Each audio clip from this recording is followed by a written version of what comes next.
Olá pessoal, eu sou a professora Fabiana Pinheiro e hoje a nossa aula é de História. E na nossa aula de hoje nós vamos falar sobre o feudalismo. Deixar claro aqui que é uma introdução ao feudalismo. Nós temos dentro deste assunto diversas aplicações, diversas abordagens. Nós podemos falar de política, nós podemos falar de religião, nós podemos falar de sociedade, mas nós vamos fazer um apanhado, uma introdução ao feudalismo. Essa matéria é voltada para os 7º anos.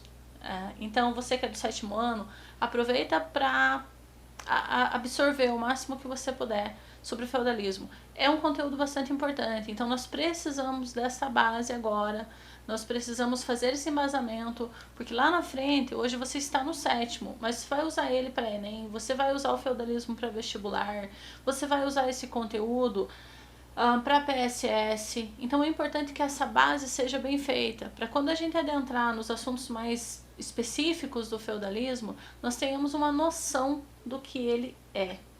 Na tela de vocês, nós vamos passando por um slide e como que nós vamos fazer isso?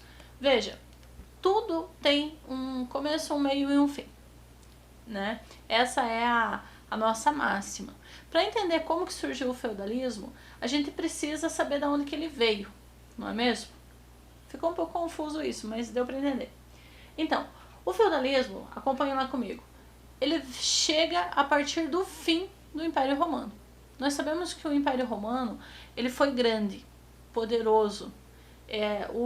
Roma era dona da Europa inteira, da África e da Ásia, então era realmente um império extenso.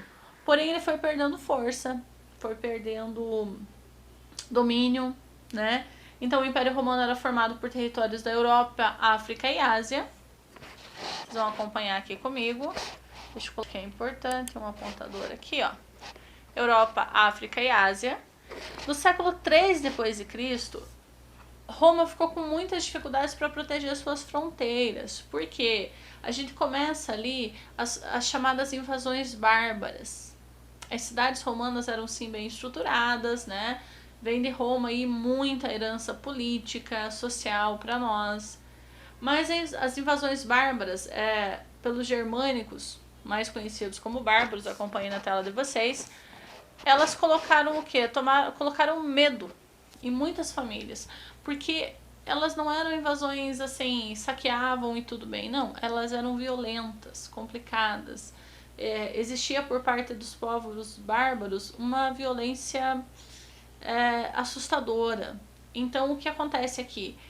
As famílias que estavam na cidade com medo dessas invasões, com medo dessa situação, elas começaram a brigar para o campo, migrar para a área rural. Então, em 476 depois de Cristo, os Érulos, um povo bárbaro também, invadiram a cidade de Roma, depuseram o imperador e foi o fim do Império Romano. Acaba aqui a grande nação romana, o grande império. Aqui vocês veem uma imagem desta questão aqui da invasão, né? E aí começa o mundo feudal. Começa o que a gente conhece como mundo feudal. Esse mundo feudal, gente, ele começa no século V e ele vai até o XV. Então foram 10 séculos. 1000 anos de história. Essa história, nós conhecemos ela como Idade Média. Hoje nós não vamos falar especificamente sobre a Idade Média, porque é um assunto maravilhoso de se trabalhar. Vai ficar para uma próxima aula, para um próximo vídeo. Mas é importante saber que essa Idade Média ela durou 1000 anos. E durante todo esse período de Idade Média, tem o que a gente conhece como feudalismo. É esse sistema de organização social e política. Então, as características do feudalismo. O modo de vida era rural, porque eles deixam as cidades de medo dos bárbaros e passam a viver no meio rural. O poder político era fragmentado. Lá na frente a gente vai ver o que significa esse fragmentado. A princípio, você precisa entender que não estava na mão de um só, ok?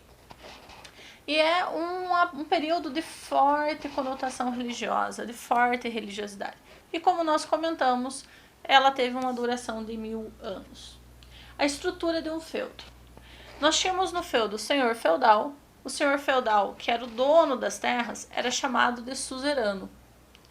O vassalo, que recebia as terras do suzerano, se comprometia com ele através de um pacto de fidelidade.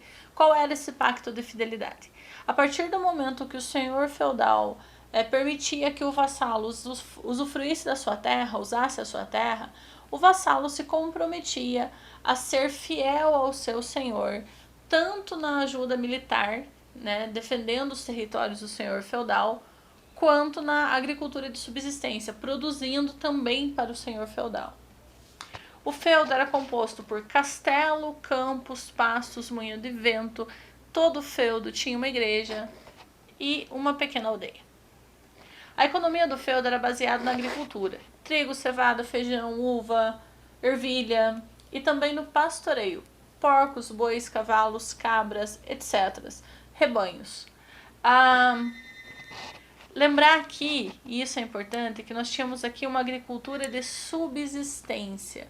O que é uma agricultura de subsistência? É quando se planta para o próprio consumo. Não se vende o excedente, ou não se produz para venda, se produz para o próprio consumo, para o próprio sustento. Isso é uma agricultura de subsistência. Aqui nós temos um exemplo de feudo, gente, ó. Aqui tem o castelo, que naturalmente era do suzerano, do senhor feudal. Aí, nas terras do castelo, tinha uma parte em comum aqui que ficava o moinho, que ficava os fornos, né? Não é cada casa tinha um moinho, não. O moinho de vento, ou o moinho movido a água aqui mesmo, que servia para triturar os grãos, para preparar os grãos para o consumo, ficava aqui nas terras do senhor feudal. Esse senhor feudal também tinha chamado manso senhorial. Esse manso senhorial era onde toda a plantação aqui pertencia somente ao suzerano, ao senhor feudal. Aí nós tínhamos a plantação do manso servil. O que é a plantação do manso servil? Então aqui nós tínhamos a vassalagem, aqui nós tínhamos um vassalo, e esse vassalo cuidava deste pedacinho de terra aqui do senhor feudal. Tá? Então essa plantação aqui, ela era só do vassalo? Não, a gente já vai ver isso logo à frente. Mas ela também era deste servo que morava aqui nesta região. Aí nós tínhamos aqui o manso comunal. O manso comunal, ele fazia parte a floresta, os pastos, e como o nome diz, ele era comum a todos, todos podiam utilizar. E aí tínhamos as casas dos servos. Prosseguindo aqui, essa divisão do feudo: castelo e manso senhorial, nesse espaço tudo que era produzido pertencia ao suzerano, pertencia ao senhor feudal. No manso servil, as terras de uso dos servos, que produziam para sua subsistência e para cumprir com as suas obrigações com o senhor feudal. Logo a gente vê isso. O manso comunal era o espaço comum a todos, florestas, pastagens, era onde todos daquele castelo poderiam retirar lenha, retirar madeira, retirar, sabe, coisas que não era assim, é deste servo ou é do senhor feudal, era de todos. Por isso se chamava manso comunal. A sociedade feudal. Então, o sistema feudal, ele é um sistema social, religioso e político. Era assim que o povo vivia. Isso é importante para a gente entender. Tá? Como nós vivemos hoje? Aqui no Brasil, nós vivemos num sistema capitalista. Nós precisamos ganhar dinheiro e pagar por aquilo em espécie de moeda. Aqui neste sistema existia uma diferença imensa, né? Não é um capitalismo, é um feudalismo. É legal você pensar no capitalismo e pensar quais são as diferenças entre o feudalismo e o capitalismo, para você entender o modo de vida do povo naquele período, ok? Então vamos lá. A sociedade feudal era dividida basicamente em 3 grupos. A nobreza, que era composta por reis, duques, marqueses, condes, barões, e a principal atividade da nobreza era a guerra. Aí nós temos o clero. A igreja é muito forte nesse período, né? As relações da igreja com as relações de governança, as relações de educação, ela tinha uma força muito grande. Ela não era a política como ela é hoje. Hoje a gente diz que o Estado é laico, então a nossa política, o nosso sistema político, ele não se envolve com o nosso sistema religioso. A religião ela é separada do Estado. Nesse período chamado feudalismo, a religião e o Estado, elas caminhavam juntos. Por isso que o poder era fragmentado.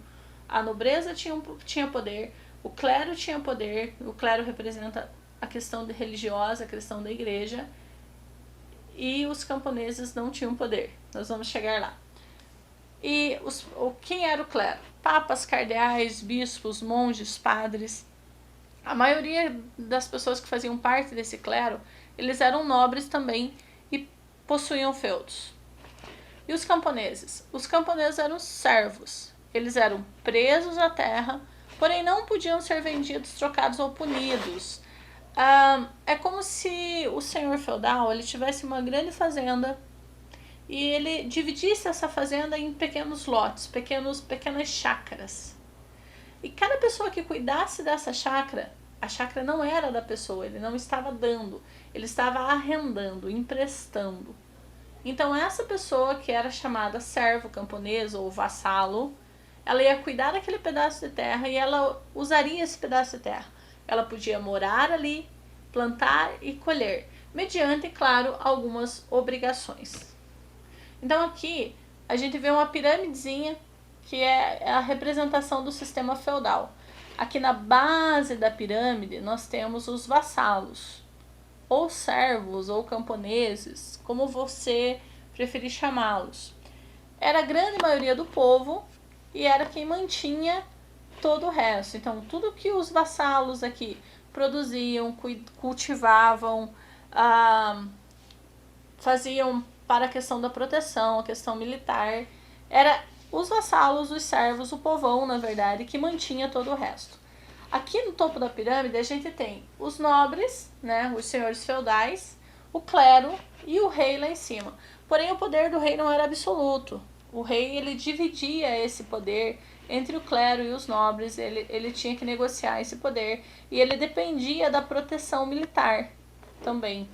Ele dependia da proteção religiosa, porque a religião ela era muito forte, uma conotação muito grande nesse período da história. Então vamos lá.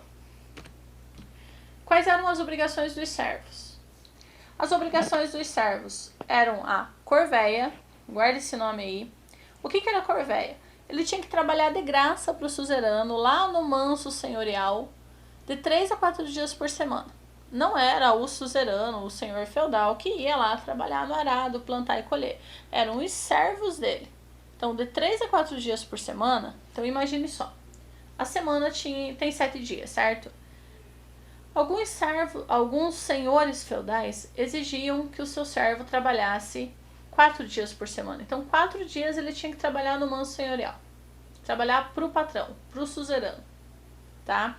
E aí, 3 dias ele poderia trabalhar na sua terra, produzindo para a sua família comer, para a sua família se alimentar.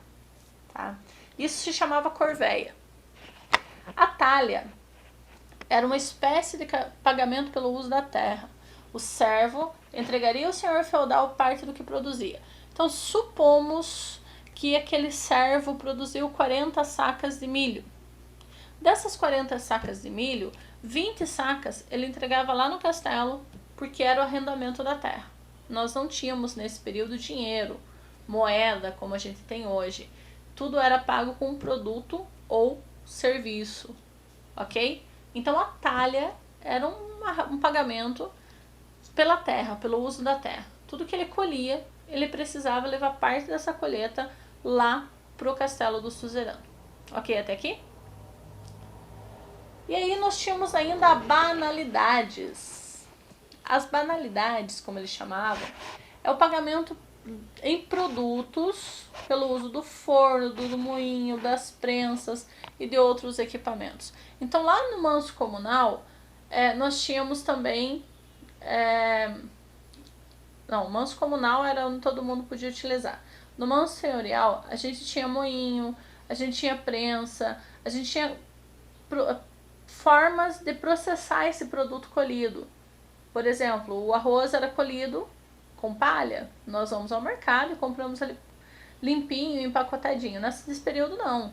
Ele tinha que ser colhido, ele tinha que ser descascado, ele tinha que ser preparado para poder ser consumido. Então, para poder usar, além deles pagarem A corvéia, trabalhar de graça pro seu suzerano de 3 a 4 dias por semana, levar a talha, né, parte daquilo que a sua terra produzia precisava ser levado para o suzerano, porque aquela terra, na verdade, estava alugada por ele, vamos dizer assim, para entendermos. Ele ainda tinha que pagar em produto. Se ele usasse o forno, ele assou 10 pães essa semana, de 4 a 5 pães ele tinha que entregar no castelo como pagamento pelo uso do forno. Ok? Então isso daqui é uma representaçãozinha, né, dos servos trabalhando aqui num feudo. E os guerreiros? Todo feudo tinha que ter proteção militar, porque se a gente lembra bem, por que todo mundo foi para a área rural? Para fugir dos bárbaros. Isso espantou-os? Não, eles continuavam adentrando, buscando terras, então eles tinham que ter proteção militar. Para isso nós tínhamos os guerreiros feudais. Quem nunca assistiu um filme com cavaleiro, tipo o Rei Arthur, que é um bom exemplo disso, ou ainda um filme que fala bastante desse período feudal é o Robin Hood. É um filme bem legal para assistir para entender esse período feudal. Então, os cavaleiros, eles eram descendentes dos senhores feudais, portanto eram nobres. A obrigação de um cavaleiro era defender o próprio feudo e o do seu suzerano. Também tinha a obrigação de defender a fé cristã e honrar as mulheres. Nesse período a gente tem os cavaleiros templários, que eram cavaleiros que lutavam pela fé. Isso é assunto para uma outra aula e é um assunto rico e muito bom de se estudar. Então aqui tem uma fotozinha do cavaleiro. Ele traz uma cruz representando que ele defende a fé, né? Ele está armado para fazer a defesa do seu território. E agora, para finalizar nossa aula, a gente vai fazer uma pequena revisão. Vamos ver o que você entendeu desta aula. Então vamos lá. A sociedade feudal ela era ruralizada, uma sociedade rural. A economia era de subsistência, plantava-se para o próprio consumo. A terra era a fonte da riqueza e do poder. Para alguém dizer que era poderoso, ele tinha que ter terra, certo? Os senhores feudais, eles possuíam a terra, têm poder militar, gozavam de direitos senhoriais sobre os camponeses, ligados por relação de vassalagem. Qual que é essa relação? Veja, suzeranos e vassalos. Os suzeranos, eles deviam aos servos fidelidade. Perdão. Os vassalos deviam aos seus suzeranos fidelidade e serviço militar, né? Além de todos aqueles impostos que a gente já viu. E o que os suzeranos deviam aos seus vassalos? A proteção, porque aqueles vassalos que estavam na terra daquele determinado senhor feudal eram protegidos por aquele senhor feudal. E a concessão dos feudos, a concessão da terra para que eles pudessem sobreviver, tá? E os vassalos, veja, eles eram livres, mas eles eram servos. Um vassalo poderia abandonar aquela terra e ir em busca de outra? Poderia sim. Então ele não era preso à terra. Só que normalmente não ia, não saía, não mudava esse contexto. Porque a principal questão aqui era a segurança. Por isso volto na indicação do filme do Robin Hood. Vocês vão entender bastante essa questão se vocês assistirem o filme. A vassalagem trabalhava a terra, pagava imposto pelo seu uso, que a gente já viu, né? Corvéia, talha e banalidades. Eles estão sob a dependência do seu senhor, porque eles dependem da terra e eles dependem da proteção. E todo esse pessoal, senhores, servos, tinha uma forte religiosidade. Então, assim, para a introdução ao feudalismo, aqui estão as nossas referências, né? Para a introdução ao feudalismo, eu acredito que é isso que nós temos. Qualquer dúvida pode deixar nos comentários. Nós vamos ter para os 7º anos do estado do Paraná as nossas salas no Google Classroom, que vão ser muito úteis. Esse slide vai estar nas minhas salas de 7º anos, esse vídeo também. Então, toda e qualquer dúvida pode entrar em contato. Para quem está buscando uma informação mais aprofundada sobre o feudalismo, nós vamos gravar um outro vídeo posteriormente falando aí para o pessoal que vai estudar Enem, que vai para o PSS, que está se preparando para vestibular, tá? para hoje essa introdução ao feudalismo. Espero ter ajudado. Foi um prazer estar com vocês. Até a próxima.